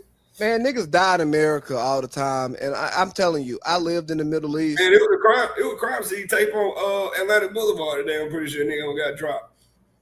Bro, when I lived in the Middle East, I didn't have to lock my door. Ain't nobody. Ain't no guns. America's a dangerous place besides a third world country. That's a little different, you know. Yeah, because in America we think we need our guns to stand against the government, but what Americans don't realize is our guns that we get aren't big enough to ever stand against the government. We can only use them against each other. Mm-hmm. Right. And then, I'm not calling the government bad, because the government itself, I don't think is bad. Mm-hmm. But the people in the government and the power that they yield then becomes bad. And that's why people think they need their guns to protect themselves against that. But I promise you, if the president says, hey, I'm going to deploy active duty military, like not the National Guard that he doing, not them bullshit ass niggas, but like the actual real war fighters, and he deploys them to a city to execute missions. Hey, Cletus, them guns ain't gonna do shit, nigga. The weekend warriors can't come in here and clean the shit up. Man, look here, man. If he put soldiers in here, they can clean you up from miles away. You know what I mean? There are some weekend warriors, yes, but as a whole, as somebody who worked with weekend warriors, I don't trust them niggas to write my name. That's more so what I'm saying. That's the reason why I made. Yeah, no. What is a weekend warrior? The reservists, the niggas who fake military. That's what they call them. That's what they. Yeah, how you call them? Weekend warriors. I ain't never heard that one. They show it 1 week in a month and 2 weeks out the summer. And they I know what they do. I just ain't never heard that. Yeah, they want to tell you, I've been in for 15 years, and I go, yeah, I've been in for 10, and I did it every day. Fuck you. Shut up, man. Well, AC is layers, because you see how you talking about them, but then you remember you told me what the field niggas call you. What's the word that they call Poe. Yeah. Poe. Yeah. But see, and I tell them field niggas, hey, we get paid the same amount of money. I go home every night. You got to sleep in a fucking tent. Oh, really? Yeah. Yeah, like when they go out, like when you go out to the field and you out in the field for a week, you may be sleeping in a sleeping bag, or you may be sleeping in a tent, or you may get lucky and sleep in the hooches. But that you ain't going home getting in your bed. Yeah, nah, hey, boy, you can't go get you a glass of this right here. Yeah, shit. No. Your nuts stink. Yeah, and that's for damn. But yeah, man, I've been all over the world, and niggas hate black people. Remember that. But women love us. Women love black people. Yeah. Nah, that's what I'm about to say. I've been all over the world, and black people are hated all over the world, but there's nothing like the American nigga that's found all over the world. Like it's crazy. These my earchins. Yeah, the American. It's just something about the American nigga. Like I don't give a fuck if it's a weak ass American nigga, some loser. They still gonna bring that last cone in here. Gonna get lit. Y'all want to talk a little football? And Baker just pulled it out. Pause. New Kung Fu Kitty. Y'all want to talk about our Falcons having a defense last night? Like, I mean, both of y'all called like 2 o'clock in the morning. How many times we got in the end zone yesterday? Just one. That's what I was thinking. Like, bro, what's up with all these field goals? Shit, I mean, put that new kicker to the test. I don't like that. I was noticing. I was like, damn, we got the new kicker. I wish we would have aired it out a little bit more because Michael Penix has a hose. New Kung Fu Oh God, that was filthy, dude. Now that might be the worst thing you ever said. And I just wanted to sling the pill all over the field. You know, I used to be able to throw a pigskin a quarter mile. Nigga, you was a running back and a tight end. Oh, that was a movie, nigga. Start watching movies, you would have knew it. Nigga, I know it was a movie. What movie was off of? I don't remember. Napoleon Dynamite. There you go. Okay. Why did I leave that in there? You might well drink that all out the neck, yeah. But now, hey, man, you know, Rue played DN and tight end. I remember Rue playing back in the day. Nah, high school I played the X. Yeah, you did play X. It's crazy because I'll be practicing tight end, but as soon as we play JV, they say, hey, to go to the X. You know what's happening. Yeah. I mean, I tell you all the time, you was a better football player than basketball player. Bro, quit saying that stupid shit. No, middle school. You see how they played with me when I got to high school? If they would have did that basketball, Cass I would have been shut down that day. Or they would have, pulled me out of there with cuffs. or you would have left. Or you would have left like you did anyway. I would have felt played, so I wouldn't have been going nowhere. You know what I'm saying? He left his friends behind and stuff to go to Centennial. Like I knew that coming in. I was like, then when we playing basketball, like, look, we starting. They better not do that bullshit. Nah, you was supposed to play JV. You a freshman. Yeah. They were trying to get me to play JV in 8th grade. Nah, you supposed to play JV as a freshman. Nah, I was supposed to play JV in 8th grade. They were trying to coach. You supposed to play. You gonna tell me I was supposed to go to play JV, and sometimes after middle school practice, I go up there and practice with them. How you gonna tell me? Nah, you supposed to play freshman with me and Tez and Red and Patrick and Sean. Who is Tez? Henry Shepard. Oh. Nah, one of the best athletes you've ever met. Oh yeah, for sure. Goddamn boy. Huh? I ain't never, and I swear, I ain't ever since that little elbow in 9th grade, I ain't never seen that boy again. Sean. Oh my God, boy, that's who? I want to. But I tried to get at him so crazy so many times, but it was like every time I would try and get him, it was like you have all the fucking Grassdale folks, didn't be the teachers and shit come. Oh no, he was, bro. You know, like after that game. Are you talking about the nigga? Are you talking about Sean from Laos? Yeah, like so Sean did some shit to VJ. VJ wanted to put hands on Sean after the game. You know, we freshmen, we played it like. There you go, ready to man, the game you always don't make this shit a VJ thing. You know, I play fair. I always play fair. Get him during the game? He come through the lane. That's what I'm saying. I'm not doing shit like Rue would do. No, hell no, I'm gonna do wait till after the game. All that good tough shit, we can do all that after the game, bro. Wait. The game over with, VJ. You gotta get it. But then again, like I said, we already done lost now too. That's what it. Nah, y'all lost. Remember, Zell pulled up from that dumbass shot. Yep. Man, I forgot who that was on Carterville. That was doing all that whooping. Like, what we gonna do something after the game? I said, man, nigga, sit on the bench. Damn, who was that? Probably it was one thing about it. Now I'm about to say it was with Cass or Cartersville. It was against Carterville. I know if I had my boy with me, if I had Big Bo, Charles Chisholm with me, man, we finna tell everything. I only needed Charles Chisholm with me. Charles Chisholm gonna act a fool. What's going on? Shout out to the perk guard, man. That's my nigga. Big Bo. Yeah, that's the perk. Yeah, nah, but I ain't gonna hold you like that whole day after our game. Like Sean didn't want to be by himself. Bro, I want to do head. What? we told him, nigga. But listen, no bullshit. I ain't never like one. I had what was it? JJ told me I had a contusion on my ribs, and because like I said, I caught a big hard flipper. Then it was like one of them flippers or them elbows where it hit you in the rib. Then he caught me right there. You know how y'all had the bleachers that was on the floor. So now when he hit me in the rib, now I done damn near did a front flip over the Big Deck used to sit right there in that little front spot. Man, I done hit that goddamn ground all hard, and yeah, from that point I was like, you know what, fuck it. I'm finna get kicked out the game. Yeah. JJ didn't let me come back in the game the rest of the second half. He come across the middle. You supposed to give him one of them Draymond Greens. JJ kept me out the game the whole second half. Who? I never get that. JJ Chapman.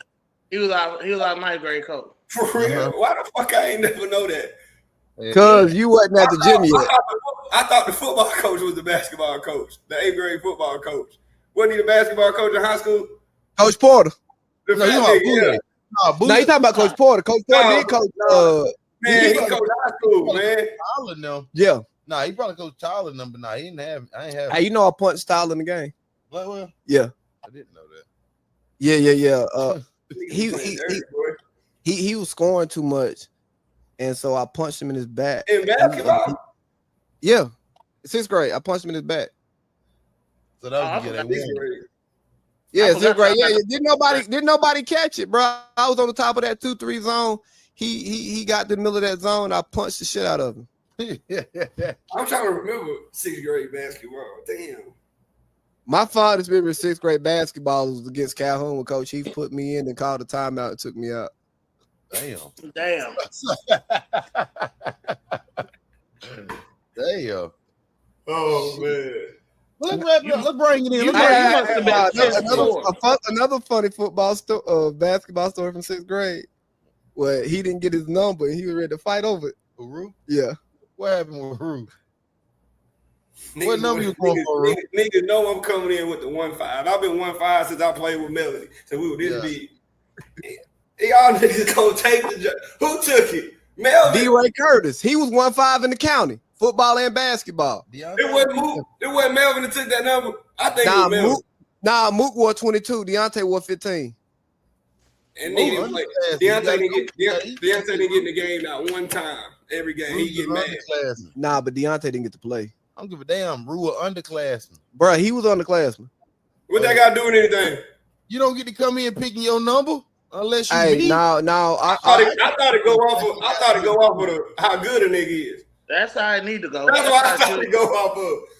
Dude, don't go like that. We gotta see what I'm putting much time in. Andrew Kennedy was older than me, but he knew not to take 15. Nah, he was 55. Exactly. I'll tell you another funny story. Him and Chris Whiteback got to fighting over some shorts one time, right? Because we had 3 pair of 38s, right? So Trev, Rue, and Chris White was supposed to get the 38s. I had the 38s. Oh, you wanted something long then? Yeah, nigga wearing the long shorts back then. It's ridiculous.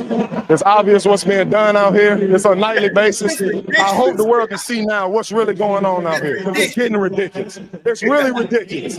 Yes, man. This is ridiculous, man. Ridiculous. But yeah, but man, I came in late. I'm like, damn, where my shorts at? Why I got these little ass shorts? They both grab them, and they ready to fight over the shorts. So what you do? You just set over the... Nigga, I played my 38s. Nigga, fuck them. I ain't wearing no little shorts. Who ended up getting the 38? I walked out with them shorts on. That's all I'm gonna say. Yeah, now Chris had to wear the 36s. Man. What else y'all want to talk about? He didn't like me. He didn't like me the whole season. Jay Bird used to say, "Man, Chris, they gonna whoop your ass." I was like, "Let him try, Jay." I mean, he took your girl from you, so I understood why there was beef. Damn. Ain't nobody ever took nothing from me. Hey, didn't he have like a little? Whoa. Nigga didn't even he had something in his haircut, didn't he? Huh? Didn't he have like a spot in his hair or something? I don't remember Chris White. I just know Trevor. Gray hair. Yeah, gray hair. Yeah. I just knew Trevor used to slap his shit all the time in practice. Pause. New Kung Fu Kitty. Yeah. Now and then Chris White go for a layup. Trail sitting that shit. Did y'all make it down there Saturday? What, the Groove Fest? No, nigga, to the birthday party, to the twin birthday party. Nah, nigga, I was in my 20-hour class all weekend. Oh, yeah. I wasn't doing shit. Y'all went down there? Nigga, I ain't making it. Nigga seen what I had going on Saturday, man. Lil Jerry wouldn't let nothing go on. You supposed to take her to the party. Well, shit, if I would have thought about it, I didn't even think. I just told AC I didn't think about the party when Trev had reminded me early in the week, but didn't hit me back and let me know that it's still going on. I fucked around and forgot about everything. Well, y'all some bad friends. Oh, shit on that, I get. Y'all better be in the baby shower. Well, AC, you drove down there and all you gotta do is just make sure, give me a reminder before we get started. The baby shower Saturday, right? What time? 4. Everything is Saturday. Where is that? Frontier. Oh, Who? Did you lock down the caterer? Yeah. Y'all registered with Target? Y'all registered with Target? No, but I'll send it to you though. Children's Palace. Baby, it's baby list or something. I ain't got no job, so I'm giving you hand-me-downs, nigga. Hey, I'm cool with everything, man. Understand? I ain't saying no to nothing. Damn, that's crazy though. It is crazy. What's the theme of the party so we make sure we dressed appropriately? Kentucky Derby. Man, what the hell? I'm gonna let it go, but that's your theme. Is that for you or the baby? It's for me. You gonna have a tickle right now? It's for the baby's mama, and he saying it's for him because that's the right thing for him to say. Kentucky Derby. I believe Drika ain't giving a damn about none of that. That's nasty to them playing this Kentucky Derby. That was definitely I ain't gonna lie. This Dean shit, man. That's my idea. I know. So what you gonna have? How you gonna decorate it? You gonna be on the horse? I'm gonna let her do all that. But I want to smoke cigars and drink bourbon. That's all I'm about to say. You gonna drink a little bourbon? Yeah. Sure, you gotta get. You know, the Kentucky Derby is a fly event. So you know what I mean. Come on now. I'm gonna put on some country shit. You don't do that at a Kentucky Derby. Yeah, you do. It's Kentucky Derby themed. It's just country. Yeah, and then you gotta what they do? Walk barefooted after the race? Nah, you can do that. Oh, I don't know nothing about that. No, I'm just nigga. That's tradition. See, you don't know what you're talking about. You getting in a situation you don't know about. I don't walk around nowhere barefoot. That's what they do. That's what they do after Kentucky. Is it Kentucky Derby? Got you crazy. Yeah. See, that's when you go in country. That's when you go in country. Country. Got you crazy. Yeah, you talking about? Y'all know Nick Cannon said he had his 12 kids because of trauma. Because of trauma. No, he had 12 kids because you're horny. Like, why niggas just don't speak the truth, man? I mean, but even then, ain't no trauma, ain't no horny, ain't none of that gonna make me say 12 kids gonna make me go say you don't want to have 12 kids. That shit. Yeah, mama you gotta work to have 12 kids. Hell, I see what it is with 1 and 2. They kicking my goddamn TV, and man, picture you had an extra 4, 5, and 6. Man, come on. Yeah, he said like with the divorce from Mariah and all of that stuff, the trauma that he just couldn't really like, and his narcissistic personality shit. He just had them kids. Nick Cannon, just a millionaire young nigga, just got a whole bunch of money, got a whole bunch of new chicks in every different area. He knocking them down. It just be like that. You ain't got to start all that kid, you know. Nigga ain't had no trauma. Shit, if anything, his trauma should have came from Nickelodeon, from all them freak stories I be hearing out of that motherfucker. Niggas always getting took by that little fat white boy that want to touch on him and make a massage him and shit. No, hell no. So if Nick ain't got no trauma from that, Mariah Carey ain't gonna make me think that's real trauma, make you just keep knocking all these goddamn folks up and making them pregnant. No, hell no. You think he did that to get pussy? Who, Nick? Yeah, he gets hell no. Nick got Nick gonna get it regardless, bro. Nick was gonna get it regardless. Nigga, he one of the ones, man. It's just now. Get you? Nobody can get me. I'm about to say I ain't even that easy. So it's like I said, it's just you gotta work for the beat. But it's like even that, you know. So if Nick work hard enough, he can get you. I don't know. You don't know. I told you I ain't easy.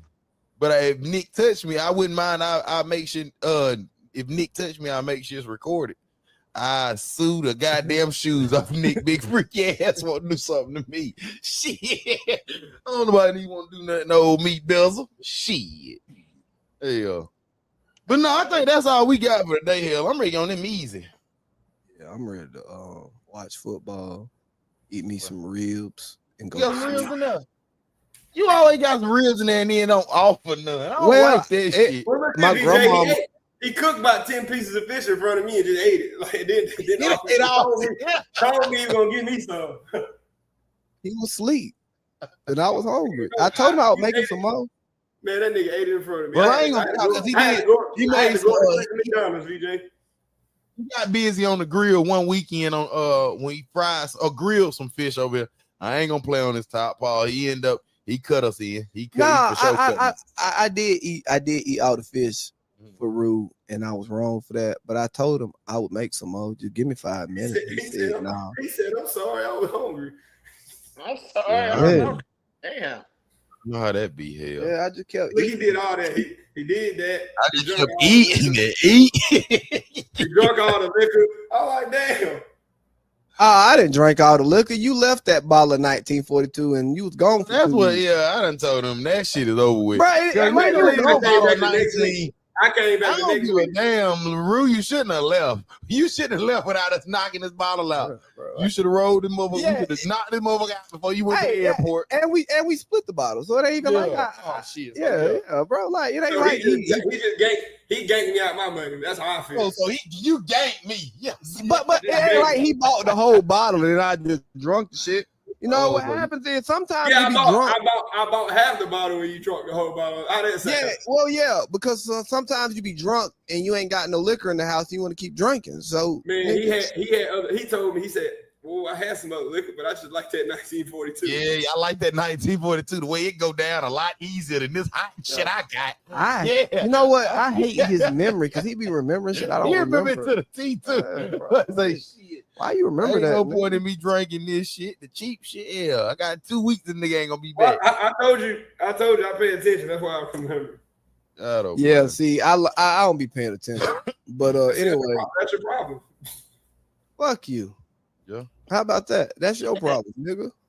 You know what I'm saying? See how all right, I'm gone. I get it, bro. I say, all right, I'm gone. I don't get offended. You know. Hey, Adrian. If it ain't about the weed, I really don't give a fuck. So. Hey, Adrian. Real though, boy. My friend, I love you. I hate you. How about that? Hey, Dino, my friend, I love you. Love, nigga.